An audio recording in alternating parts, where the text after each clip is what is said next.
పవన్ కళ్యాణ్ గారిని మాట్లాడవలసిందిగా రిక్వెస్ట్ చేస్తూ, పవన్ కళ్యాణ్ గారు ఎన్నో ఫంక్షన్స్లో మిమ్మల్ని చూసిన ఈరోజు మనసుకి హత్తుకునేటువంటి విషయం ఏంటంటే, ఒక బాబాయిగా మీ అబ్బాయి సినిమాకి రావటం. నా మేనల్లుడు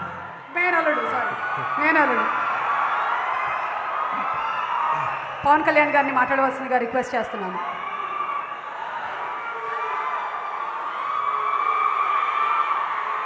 ముందుగా ఇక్కడికి వచ్చిన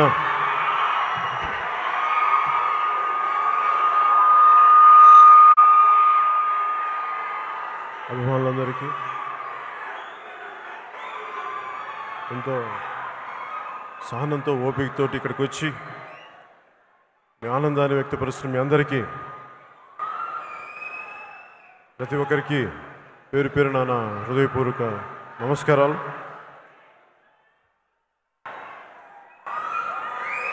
నేను ఎప్పుడు తేజ్ ఫంక్షన్స్కి ఎప్పుడు రాలేదు ఇప్పుడు దాకా. ఇప్పుడు నాకు ఎందుకంటే ఒకసారి తన మొదటి cinema function opening cinema shooting అప్పుడు వచ్చాను. ఆ తర్వాత ఎప్పుడు నాకు రాలేదు. దానికి కారణం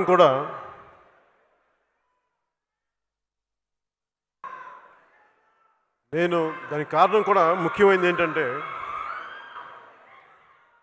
ఒకసారి ఒక దారిలోకి మనం అంటే ఇంట్లో మా అక్క కొడుకుగా నేనేం చేయాలో ట్రైనింగ్స్ పంపించేదని చేస్తే, నేను సినిమాలు స్టార్ట్ చేసి బయటకు వచ్చే టైంకి, అంటే గోకులం సీత వచ్చే టైంకి నేను ఎప్పుడు మా అన్నయ్య గారి సపోర్ట్ తీసుకోలేదు. నేను ఎప్పుడు ఏ సినిమా వచ్చిందో అదే సినిమా చేశాను. అలాగే తేజ్ కానీ వైష్ణవ్ కానీ ఎవరైనా సరే మొదటి సినిమా వాళ్ళకి వచ్చింది, అలాగే కుటుంబం మీద ఆధారపడకూడదు, వాళ్ళు వారి సొంత కాళ్ళ మీద నిలబడాలి అనే ఉద్దేశంతో ఎప్పుడు నేను రాలేదు. కష్టమో నష్టమో సొంత జర్నీతో చేయాలి. కానీ ఈరోజు ఎందుకు వచ్చానంటే, ఈరోజు ప్రత్యేకించి ఎందుకు వచ్చానంటే, నిర్మాతలు ఇంత ఖర్చు పెట్టి సినిమా తీసి రిలీజ్ టైంలో అందరూ ఆనందంగా ఉండాల్సిన రిలీజ్ టైంలో తేజ్ మోటార్ బైక్ యాక్సిడెంట్ బారిన పడటం నిజంగా చాలా బాధాకరమైన విషయం. సో నిర్మాతలకి ఆ చిత్ర హీరో లేని లోటు ఏదో విధంగా మన వంతు కృషి చేయాలి అని చెప్పేసి నేను ఇక్కడికి వచ్చి మీ అందరి ఆశీస్సులు ఉండాలి. ఎందుకంటే తేజ్ మీ అందరూ ఆనందంగా ఉండాలని కోరుకునే వ్యక్తి సాయిధరం తేజ్. సో నేను కూడా మీ అందరికీ కృతజ్ఞతలు చెప్పడానికి, సినిమా బాగా ఆడాలి, బాగా వచ్చిందని నాకు అర్థమవుతుంది. ఎవ్రీడే మనకి ట్రైలర్ చూస్తూ ఉంటే ఈ సినిమా అద్భుతమైన విజయం సాధించాలి కోరుకుంటూ,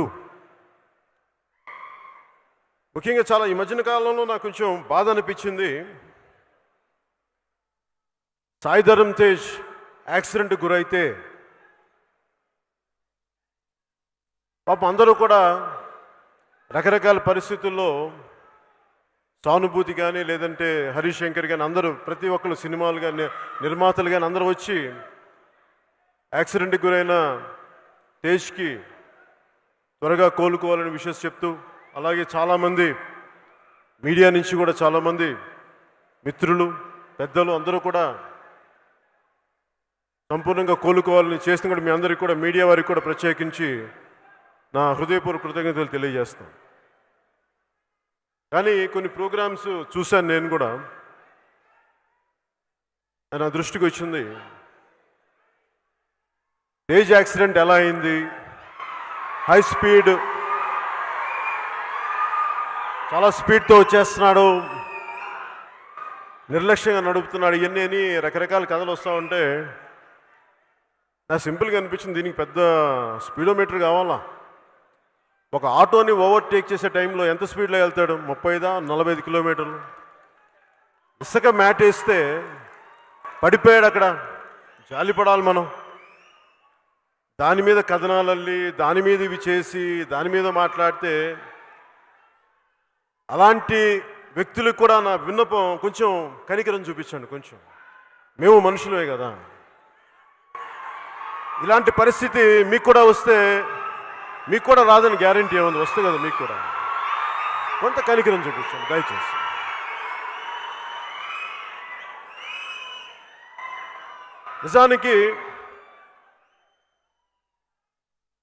నిజంగా సినిమా ఇండస్ట్రీ అంటే, ముందుగా నేను సినిమా హీరో, అలాగే ఈ సందర్భంగా రిపబ్లిక్ అనే సినిమా దేవకట్ట గారు తీసి, గతంలో నేను ప్రస్థానం సినిమా చూశాను, చాలా చక్కటి సినిమా. అలాగే ఆయన ఆటో నగర్ సూర్య చేస్తున్నప్పుడు కానీ నిర్మాతలు చెప్తా ఉండేవాళ్ళు నాకు, ఆయన సంబంధించిన కలిసి నిర్మాతలు చాలా మంచి దర్శకులని. ఈ రిపబ్లిక్ సినిమా కూడా చాలా సామాజిక స్పృహతో తీసిన సినిమా. ఇలాంటి సినిమా రిపబ్లిక్ అని, భారత రాజ్యాంగం ఏం చెప్పింది, మనకి ప్రాథమిక హక్కులేంటి, ప్రాథమిక హక్కులు అంటే మనకి అర్థం కాని భాష ఏం కాదు. ఒక మనిషిగా పుట్టాక నీ సొంతగా నీకు నీ పని చేసుకోగలగాలి, నీ హక్కులు నీకు ఉంటాయి, నీ జీవితం నీకు గడపడానికి హక్కులు ఉంటాయి. ఇది ఒక ప్రాథమిక మనిషికి ఉండాల్సిన అవసరాలు, అవే ప్రాథమిక హక్కులు. వాటి మీద మాట్లాడుతూ ఉంటారు. దాని గురించి, ఆ ప్రాథమిక హక్కుల మీద మాట్లాడే సినిమా నాకు అర్థమవుతోంది రిపబ్లిక్ సినిమా. రిపబ్లిక్ అనగానే నాకు ఎప్పుడు కూడా,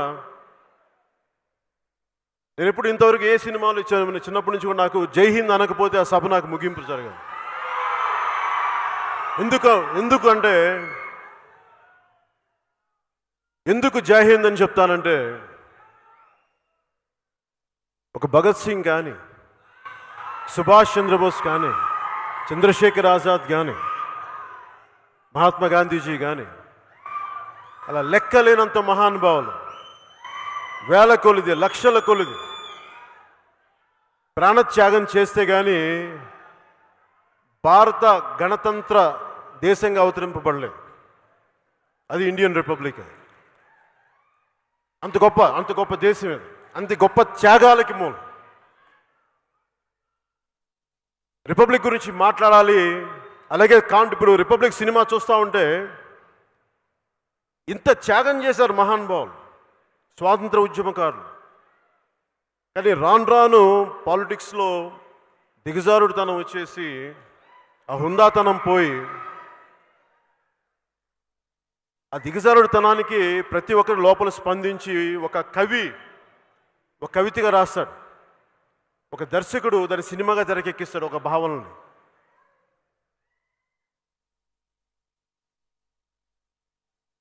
శేషేంద్ర శర్మ గారు చెప్పినట్టుగా, నీ స్వేచ్ఛ కోసం ఎంత రక్తం పారిందో తెలుసుకో, ఎంత ద్రోహిగా మారావు ఆ పవిత్ర రక్తానికి, అచిందించిన రక్తానికి. ఇది ఎందుకు చెప్తున్నానంటే, మన దేశం కోసం ఇంతమంది చిందించారు. సినిమాల్లో విలువలు మాట్లాడటం ఒక ఎత్తు అయితే, దాన్ని నిజ జీవితంలో ముందుకు తీసుకెళ్ళడం చాలా కష్టతరమైంది. నేను ఎప్పుడు కూడా ఒక మేజర్ అంటే ముఖ్యమైన అంశం గురించి మాట్లాడుతూ, అందరూ కూడా ఈ రోజున హరిశంకర్ కానీ, ప్రతి ఒక్కరు గాను, దర్శకులు నిర్మాతలు దిల్ రాజు గారు ఉన్నారు, పెద్దలంతా ఉన్నారు. అందరూ కోరుకుంటుంది థియేటర్లో సినిమా చూడాలి, థియేటర్లు ఆడాలి, థియేటర్ థియేటర్లు రావాలి అని. మన కరోనా సమయం వల్ల ఎక్కువ మంది థియేటర్లకు వెళ్ళలేకపోతున్నాం, దానివల్ల కొంత ఇబ్బందులు ఉన్నాయి. అలాగే సినిమా పరిశ్రమ అనేది చాలా సెన్సిటివ్, చాలా ఈజీ టార్గెట్. సినిమా చాలా ఈజీ టార్గెట్ ఎవరికైనా. తేజు బైక్లో పడిపోయాడు, 45 కిలోమీటర్ల అత్యంత వేగంతో వెళ్తూ ఆటోని ఓవర్టేక్ చేస్తూ పడిపోయాడు. ఇలాంటి కథనాలు ఉన్నాయి. అలాంటి కథనాల కంటే కూడా ఇంకా ఇంట్రెస్టింగ్ కథనాలు మీకు చెప్తాను. ఎలా చెప్పాలి ఇంట్రెస్టింగ్ కథనాలు.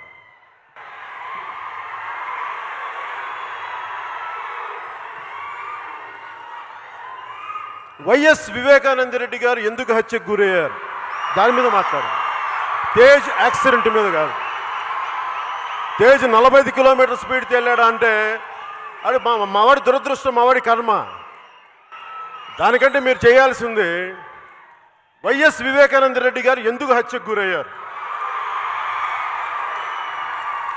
తేజ్ యాక్సిడెంట్ కంటే కూడా ఇంకా ఇంట్రెస్టింగ్ కథ ఒకటి చెప్తాం మీరు చేయాల్సింది. కోడి కత్తితో ఒక నాయకుడిని పొడిచారు ఇంటర్నేషనల్ ఎయిర్పోర్ట్లో. కేంద్ర ప్రభుత్వం అధీనంలో ఉండే ఎయిర్పోర్ట్లో పొడిచారు. అప్పటి గవర్నర్ గారు నరసింహన్ గారు కూడా దీని వెనుక చాలా భారీ కుట్ర ఉందని చెప్పారు. ఆయన కూడా అది ఏమైంది అది అడగండి. తేజ్ యాక్సిడెంట్ కాదు.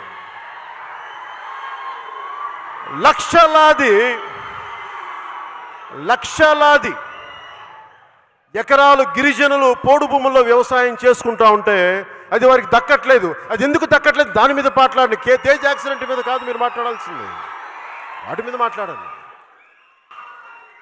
ఒక 6 ఏళ్ల చిన్నారి బిడ్డ చరిత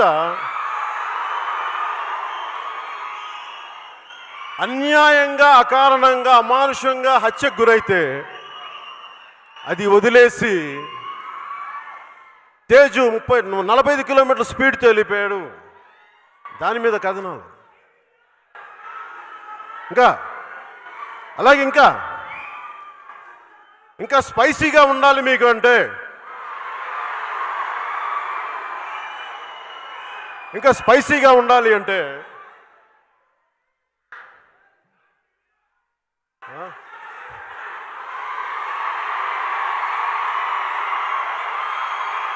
ఇంకా స్పైసీగా ఉండాలి అనుకుంటే ఆ మధ్యకాలంలో వైసీపీ సానుభూతి పరులు, వైసీపీ వ్యక్తిగతమైన కొంత వారి పార్టీకి చెందిన వాళ్ళు వ్యభిచారాన్ని లెజిటిమైజ్ చేయమని బయటకు వచ్చారు. వాళ్ళకి మద్దతు పలికారు. దాని మీద కథలు నడపండి, తేజ్ యాక్సిడెంట్ మీద కాదు. అలాగే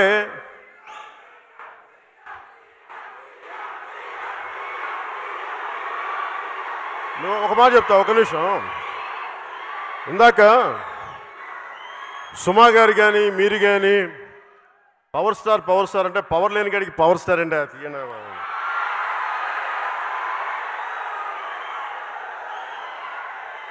నేను సీఎం ఇవన్నీ నేను వీటి కోసం రాలా. రీజన్ చెప్తాను. ఈ భారతదేశపు రిపబ్లిక్ ఏ విలువలతో అయితే రాజ్యాంగం చేయబడిందో, ఏ మహానుభావులైతే కాన్స్టిట్యూషన్ హాల్లో కూర్చొని దీనికోసం పోరాటం చేశారో వాళ్ళ ఆశయాల కోసం నా వంతు కృషిగా నేను పనిచేస్తున్నాను. అది ముఖ్యమంత్రి ఇస్తుందా ఇవ్వదా నాకు అనవసరం, కానీ పోరాటం చేస్తావా లేదా అన్నదే ముఖ్యం.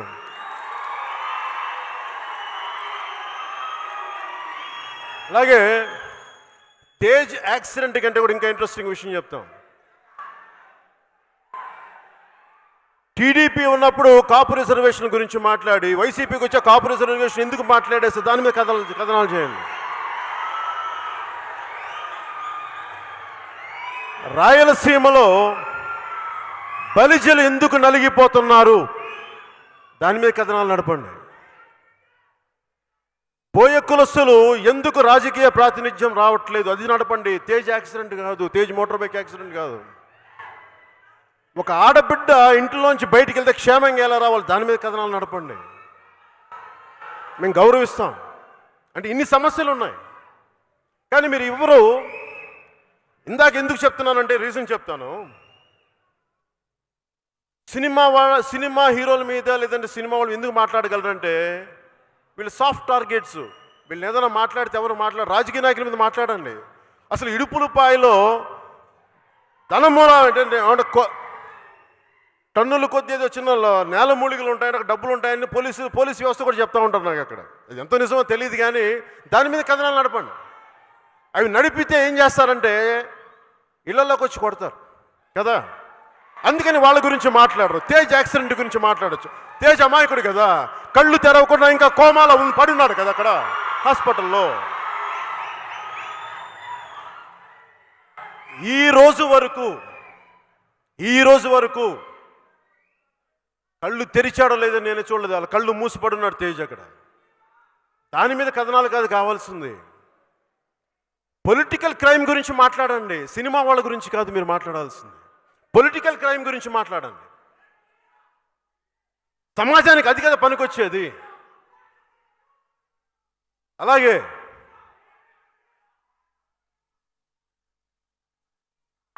ఎంతసేపు ఈ మధ్యన అందరూ కోరుకుంటున్నారు కదా సినిమాల్లో, ఒక నిమిషం, సినిమాల్లో థియేటర్లకు వెళ్ళాలని కోరుకుంటున్నాం కదా. సినిమా థియేటర్ లేని కాడికి సినిమాకి థియేటర్లు ఏమి వెళ్తాం? తెలంగాణలో థియేటర్లు ఉన్నాయి, ఆంధ్రాలో థియేటర్లు లేవే. ఆంధ్రాలో థియేటర్లు ఎక్కడున్నాయి? ఈ వైసీపీ నాయకులు ఏమనుకుంటారంటే,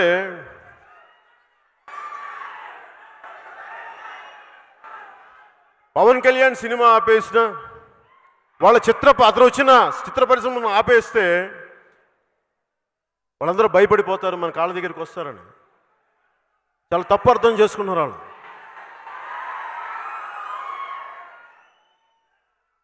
ఎందుకంటే మీ అందరికీ దృష్టికి తీసుకొస్తా ఉన్నా, నాకు చాలా బాధ వేస్తుంది. చిత్ర పరిశ్రమ గురించి ప్రతి ఒక్కళ్ళు మాట్లాడుతూ ఉంటాయి. దర్శకులు, నిర్మాతలు, హీరోయిన్లు ఇన్ని కోట్లు తీసుకున్నారంటే,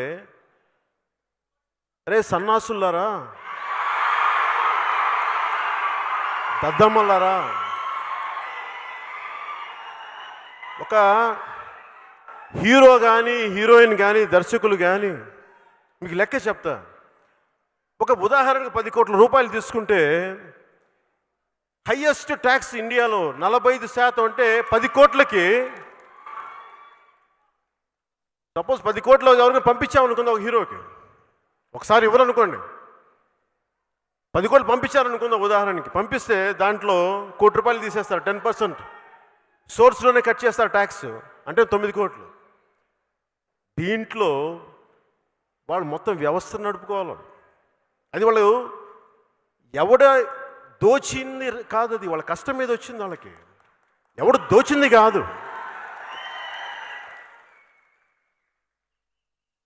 అనుకోవచ్చు ఈ రోజున నేను డబ్బులు తీసుకుంటున్నానంటే, అరే బాబు మేము అడ్డగోలుగా సంపాదించలేదురా, 1000 కోట్లు తప్పుడు కాంట్రాక్ట్లు సంపాదించలేదురా బాబు, మేము జనాలని ఎంటర్టైన్ చేసి డ్యాన్సులు వేసో, కింద పడో, మీద పడో, ఒళ్ళు ఎరగొట్టుకోనో, ఎన్నెముకలు ఎరగొట్టుకోనో, ఒక బాహుబలిలో ప్రభాస్ గారిలాగా కండలు పెంచి కృషి చేస్తే అది బాహుబలి అవుతుంది. రాణా గారిలాగా కండలు పెంచి అది చేస్తే అది బాహుబలి అవుతుంది.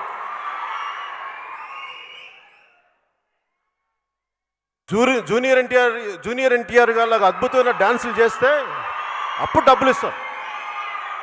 ఒక్కరోజులో ఇవ్వాల ఎవరికి? రామ్ చరణ్ లాంటి హీరో అద్భుతమైన స్వారీలు చేసి అప్పుడు ఇస్తారు డబ్బులు. ఒక ఆడబిడ్డ హీరోయిన్గా రావాలి అంటే ఎక్కడి నుంచో, వేరే దేశాల నుంచో, ఎక్కడి నుంచో పాపం పక్క రాష్ట్రాల నుంచి వచ్చి అందరూ చూస్తుండగా డ్యాన్సులు చేసి ఇబ్బంది పడి ఆ బిడ్డకి డబ్బులు ఇస్తే అది దాన్ని తప్పంటారేంటి? ఇది మీరు ఎవరిని తప్పనాలంటే ట్యాక్స్. ఇప్పుడు జల్సాలో డైలాగ్ ఉంటుంది, హీరో ఏమంటాడంటే విలన్ తోటి, అరే మీరు మాలాగా ఉద్యోగాలు చెయ్యు, మాలాగా కష్టపడవు, మాలాగా ట్యాక్సులు కట్టవు, మాలాగా సిన్సియర్గా ఉండవు, ట్యాక్సులు కట్టవు, పోనీ మాలాగా తల ఉంచుకొని వెళ్ళవు, మీరు ఇన్ని చేసినా మా మీద జులుం చేస్తావు, నువ్వు వెళ్ళు రౌడిజం చేసుకో, గుండాయిజం చేసుకో, మేము తల ఉంచుకొని వెళ్ళిపోతాం, కానీ మమ్మల్ని బతకనివ్వరా బాబు మమ్మల్ని. అలా కాకుండా ప్రతిసారి కెలిగితే ఏమవుద్దంటే కుర్రోళ్ళు కామెడీగా చంపేస్తాను ఉంటుంది డైలాగ్. కుర్రోళ్ళు చాలా అని ఎందుకు చెప్తున్నానంటే ప్రతి ఒక్కరికి ఎవరికైనా సరే దేన్నైనా తెగేదాకా లాక్కండి అమ్మా దీన్ని. సినిమా ఇండస్ట్రీ కూడా, నేను సినిమా ఇండస్ట్రీ బాగు కోరి క్షేమం కోరేవాడికి చెప్తున్నా, నిర్మాతలు నష్టపోతే డబ్బులు వదిలేసుకునేవాడిని. అలాగే ఎక్కడో మారుమూల నన్ను ఎవరు గుర్తించట్లేదు నా కళని అనే ఒక కిన్నెర మొగలయ్యని గుర్తిస్తే మేము డబ్బులు ఇచ్చాం. అది మా సంస్కారం. మేము చేస్తాం. అవి కూడా చూడండి. ఎవరైనా సరే మీరు దృష్టి పెట్టాల్సింది అక్రమ ఆర్జిత రాజకీయ నాయకుల మీద పెట్టండి, సినిమా వాళ్ళ మీద కాదు. వారి మీద మాట్లాడండి మీరు. అలాగే మీరు బలంగా మాట్లాడాల్సింది థియేటర్స్ ఉన్నాయి, సినిమా థియేటర్లు ఉన్నాయి, దిల్ రాజు గారికి థియేటర్లు ఉన్నాయి, వాళ్ళకి థియేటర్లు, వీళ్ళకి థియేటర్లు ఉన్నాయి. సరే ఉంటాయి. మీరు ఒక్కసారి ఎలక్షన్లకు వచ్చే 30 సంవత్సరాలు ఉండాలనుకుంటున్నారా? మీకు ఉండగా కోరికలేదు, మామూలుగా వ్యాపారం చేసుకునే వాళ్ళకు ఉండదా? అందులో తప్పే ఉంది. థియేటర్లో కాదే, ఒక పూర్ణ ఒక హోటల్ పెడితేనే ఇంకో బ్రాంచ్ పెట్టాలనుకుంటారు. తప్పే ఉంది అంటున్నాను. అది ఒక తోపుడు బండికి 2 తోపుడు బండ్లు పెట్టాలనుకుంటారు. లేదు దిల్ రాజు గారికి మీకు నచ్చలా, పోటీగా ఇంకో 10 మందికి అవకాశం ఇవ్వండి, 10 మంది వెనకబడిన తరగతిలో థియేటర్లు మీకు స్థలాలు ఇవ్వండి. ఆర్థికంగా బలంగా లేని వాళ్ళకి థియేటర్లు కట్టే ఇవ్వండి, వీళ్ళతో పోటీ పడతారు. అవి మానేసి మీకు డబ్బులు వద్దు మాకు డబ్బులు వద్దు అంట. అరే జోగి జోగి రాసుకుంటే ఏం వస్తారా? బూడిద రాలుతురా ఎదవల్ల. వెల్త్ క్రియేషన్ లేకపోతే ఎక్కడి నుంచి డబ్బులు వస్తారా? అక్కడ వెల్త్ క్రియేషన్ జరగకపోతే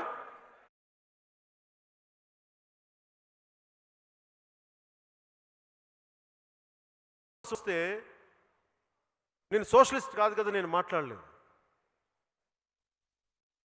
హిట్లర్ సైన్యం యూదుల కోసం వస్తే నేను మాట్లాడలేదు, ఎందుకంటే యూదుని కాదు కనుక. హిట్లర్ సైన్యం సోషలిస్టుల కోసం వస్తే నేను మాట్లాడలేదు, ఎందుకంటే నేను సోషలిస్ట్ని కాదు కనుక. హిట్లర్ సైన్యం క్యాథలిక్ల కోసం వస్తే నేను క్యాథలిక్ల కోసం మాట్లాడలేదు, ఎందుకంటే నేను ప్రొటెస్టెంట్ని కనుక. హిట్లర్ సైన్యం నా కోసం వస్తే నా గురించి మాట్లాడడానికి ఎవరు లేరు, అందరూ చచ్చిపోయినారు. అది మర్చిపోవద్దు. నీ కులం సమస్య మా పార్టీ సమస్య కాదు. ఒకసారి విలువ తప్పుతున్నప్పుడు అది ఏదో ఒక రోజున తిరిగి మీకు కూడా వస్తుంది. అందుకని చెప్తున్నాను మోహన్ బాబు గారికి, ఒక మోహన్ బాబు గారికి కాదు, ప్రతి ఒక్కరికి ఈ కులం ఆ కులం అని లేదు. అందరం కూడా చాలా బాధ్యతగా ఉండకపోతే ఈ రిపబ్లిక్ తాలూకు రాజ్యాంగ స్ఫూర్తిని చేతులు చంపేసుకునే వాళ్ళం అవుతాం.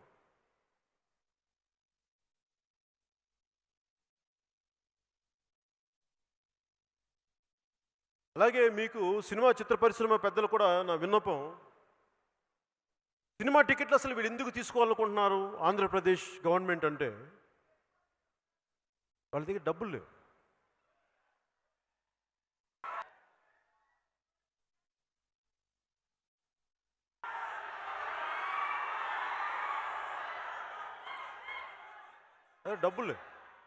డబ్బులకి ఏంటంటే ఈ చిత్ర పరిశ్రమలో వచ్చిన సంపదని గవర్నమెంట్ ఖజానాలోకి వెళ్తే దాని మీద బ్యాంకులకి చూపించవచ్చు, మాకు ఇంత ఆదాయం ఉంది,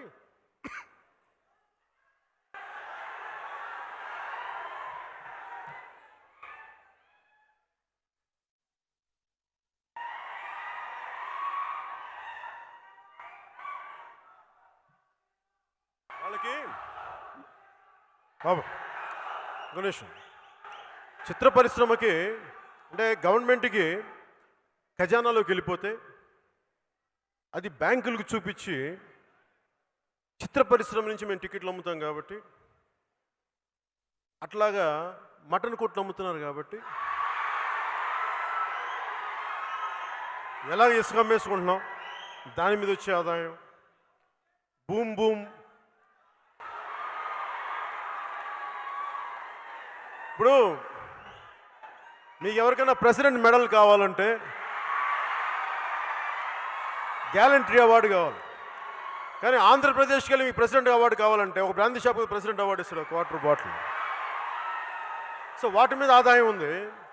ఇవన్నీ చూపించి బ్యాంకుల నుంచి లోన్లు తెచ్చుకుంటారు. దాంట్లో భాగంగానే చిత్ర పరిశ్రమ డబ్బులు కూడా లోన్లు పెట్టడానికి తీసుకోబోతున్నారు. అందుకని వారి పథకాలకి ప్రతి ఒక్కరిని బలి చేస్తే మీరు 100 మంది దగ్గర ట్యాక్సులు కలెక్ట్ చేసి 40 మందికి దారబోస్తానంటే మిగతా 60 మంది అని చేతులు కట్టుకుని కూర్చుంటారా? కుదరదు. అట్లా ఏ డబ్బులు అడుగు అక్కడ ఆర్థిక శాఖ కార్యదర్శిని అక్కడికి వెళ్ళండి మన ఖజానాలో డబ్బులు తీసుకోండి, సార్ ఈ పథకానికి డబ్బులు కావాలి మన ఖజానాలో డబ్బులు తీసుకుని, ఆ పథకానికి కావాలి మన ఖజానాలో డబ్బులు తీసుకోవాలంటే చివరికి ఆర్థిక శాఖ కార్యదర్శి విసిగిపోయి ఎలాంటి మాట్లాడంటే బ్రహ్మానందం గారిలా జలసాలాగా ఏముందిరా అక్కడ ఒక చినిగిపోయిన చొక్కా దానికి ఒక బొక్క దాపని. ఇది వైసీపీ ప్రభుత్వం అక్కడ థియేటర్లను మీకు ఇబ్బంది పెడతారు. అందుకు చెప్తున్నాను, మీరు భారతదేశపు పౌరులుగా మీ హక్కు ఇది. చిరంజీవి గారు లాంటి వ్యక్తులు కూడా చెప్పండి, ప్రాధేయపడద్దని చెప్పండి. హక్కు ఇది, హక్కుతో మాట్లాడమని చెప్పండి. ప్రాధేయపడితే ఇవ్వరు, మన హక్కు ఇది. ఇది ఒకటి సొత్తు కాదు, ఈ దేశం మన హక్కు ఇది చెప్పండి అందరికీ. కూర్చొని బావా సోదర అనుకుంటే సరిపోదు, మాట్లాడాలి. ఇండస్ట్రీ పెద్దలకు కూడా అందరూ మాట్లాడండి.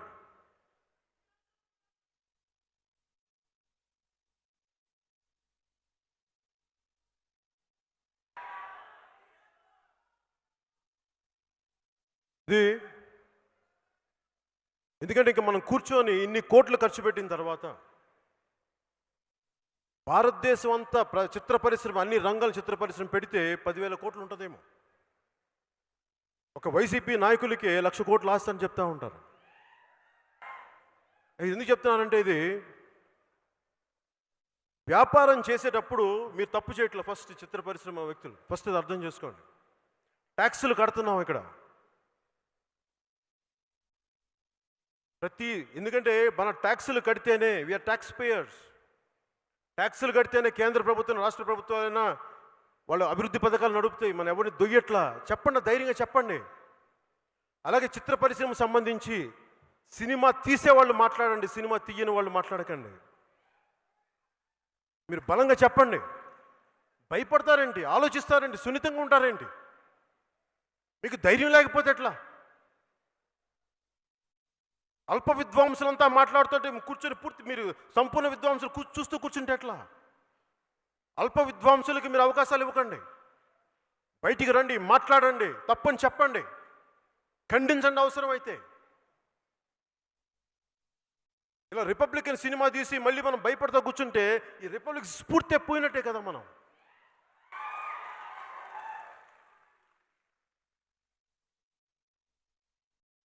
ఒకవేళ వైసీపీ వాళ్ళకి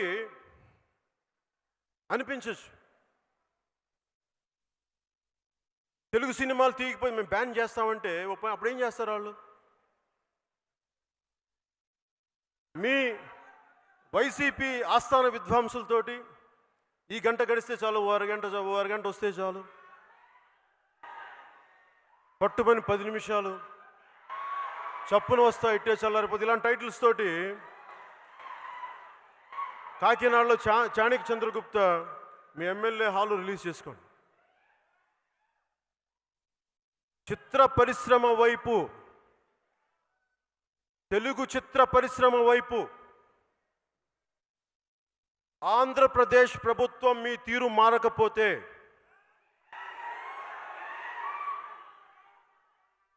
మీరు మార్చేలా ఎలా చేయాలో మాకు బాగా తెలుసు. ఆకరణ ఒకటే, శేషేంద్ర గారి ఒక కవిత పంక్తి చెప్పి ముగిస్తాను. రాహువు పట్టిన పట్టొక సెకండ్ అఖండమైన లోక బాంధవుడు అసలే లేకుండా పోతాడా? మూర్ఖుడు గడియారంలో ముళ్ళు కదలనీయకుంటే ధరాగమనం అంతటితో తల కింద అయిపోతుందా? కుటిలాత్మల కూటమికి ఒక త్రుటికాలం జయం వస్తే విశ్వ సృష్టి పరిణామం విచ్ఛిన్నమవుతుందా?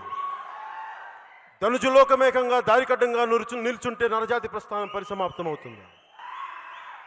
తెలుగు చిత్ర పరిశ్రమని ఎవరు అడ్డుకోలేరు, ఆపుకోలేరు. జై హింద్.